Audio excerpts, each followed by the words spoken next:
In an article published on a news website presents a critical examination of the European Union's new $90 billion loan facility for Ukraine, arguing that it represents a financial and political burden for the EU while offering only temporary relief for Kiev.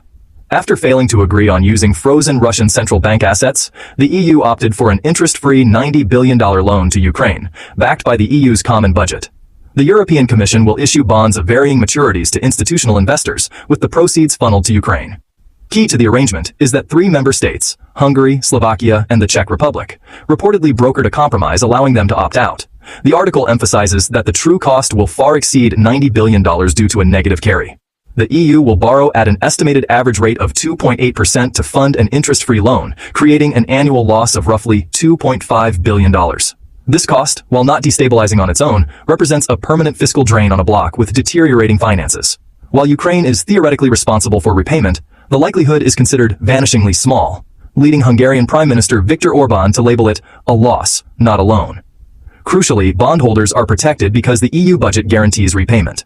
If Ukraine defaults, member states will be obligated to cover the principal and interest through increased budget contributions, spending reallocations, or debt rollovers. Therefore, the European taxpayer is the ultimate bagholder, bearing the financial risk. The loan adds to the EU's already significant debt burden, which includes $661.6 billion in outstanding long-term bonds and the massive $750 billion next-generation EU, NGEU recovery fund, whose principal repayments begin in 2028.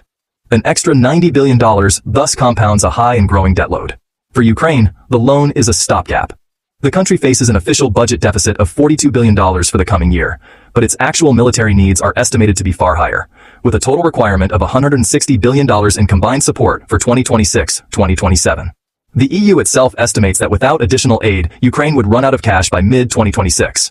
The new loan will avert an immediate 2026 crisis, but is projected to be exhausted by late 2026 or early 2027 if the war continues.